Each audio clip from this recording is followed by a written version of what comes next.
Hi guys, it's Judy Meredith here, and I had some questions that were asked in response to a post that I did in my free group for women. I put a post in there about a woman who is running like 265 miles across New York, and she's running in a wedding dress in order to raise awareness for domestic violence, which is perpetrated by, people with narcissistic personality disorder. So she apparently was married to a narcissist and was an abuse victim. So she is now running across New York to talk about how being in a marriage with a narcissist allows them to control you and abuse you. And so some questions came up regarding narcissism that I wanted to answer. Is it a disease or a mental disorder that can be treated with meds? So this is going to be kind of difficult to answer in a nutshell. Narcissism is a personality disorder. It is separate from other mental problems that we might have, such as depression or anxiety or those types of things like mood disorders. This is not a mood disorder. This is a skewing of the personality at the very core of who the person is. And it comes from not getting needs met as a child. It comes from not getting your emotional needs met. It comes from abuse. It comes from having a parent who is a narcissist, especially in the case of a male who is a narcissist.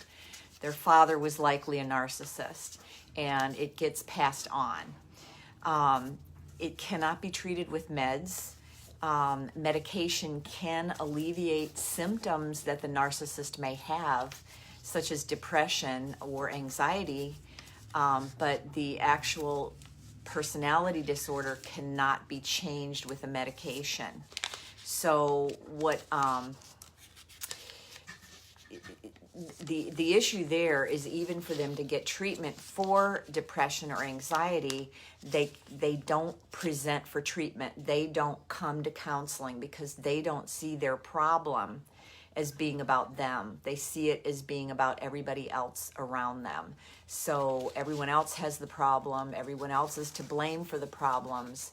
And that's part of their illness, that they see things that way. So they're not likely to show up for treatment unless a partner finally says, I'm leaving this relationship if you don't get help.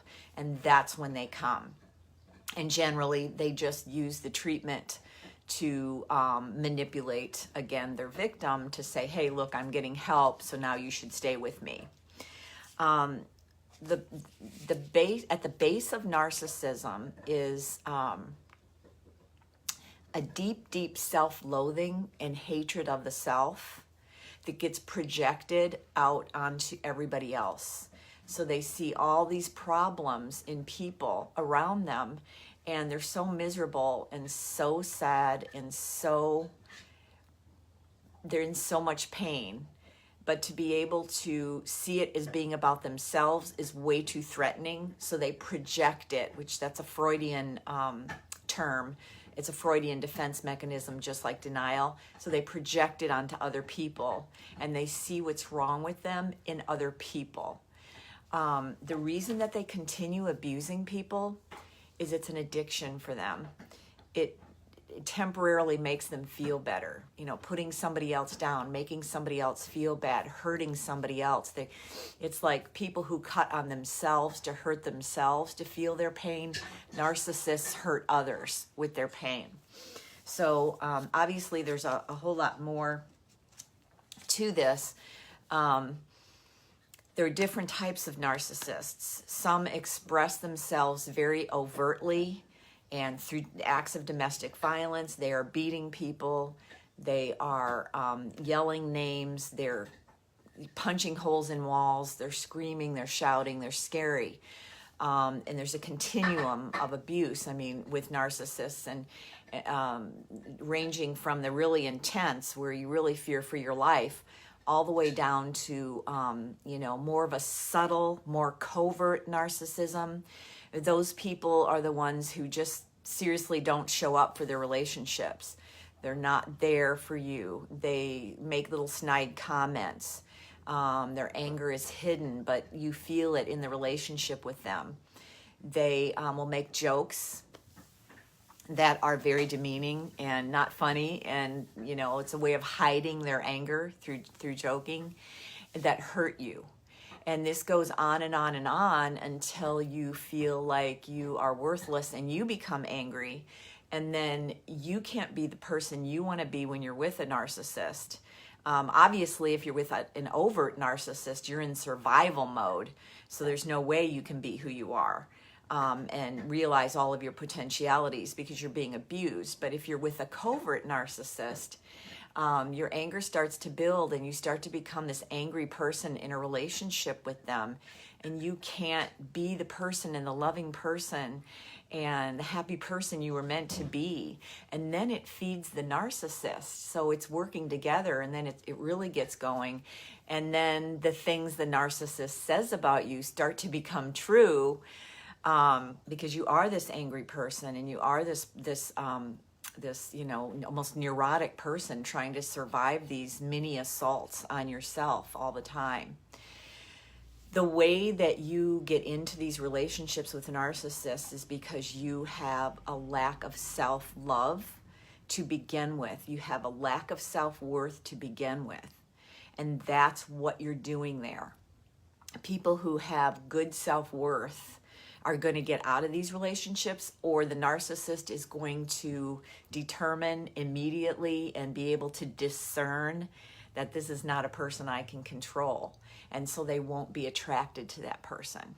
They'll be attracted to the person that they can control, who does have the low self-esteem. So that's kind of narcissism in a nutshell. Her other question, and this was Bonnie, my sister, asking these questions.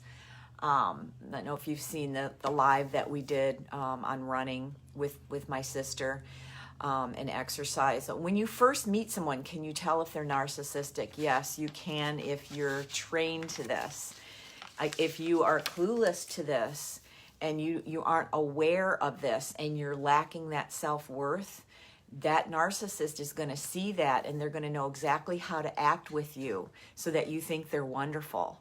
And you're not going to see it, and you're not going to be aware of it. So awareness and doing your own inner work so that you don't, become, vulnerable to these kind of people. And you'll be able to spot them, absolutely. But it is awareness. Once you have your own self-worth locked in there and your own self-value, and you approve of yourself and you love yourself, and that does take a lot of work to get there, a narcissist will make you feel very uncomfortable, and you can go by your feelings, and you will be able to see the characteristics, how the person is acting, what they're saying, what they're doing, and yes, you can tell. Can women have this as well? Was Bonnie's other question. Yes, they can. Absolutely. There are women narcissists. Narcissistic personality disorder is diagnosed far more in males than it is in females. But there are female narcissists, so they are out there. They're just as dangerous. And the answer to that is yeah. So those are the answers to the questions. I'm going to go ahead and post this video, and I'm going to put it in my free group for women as well. If you have any questions about anything I said this morning, or you want to ask anything, drop it in the comments below or PM me and let me know, and I'll definitely get back on here, or I will address you directly, okay? So everybody have a great weekend, and I'll be back on here soon. Bye.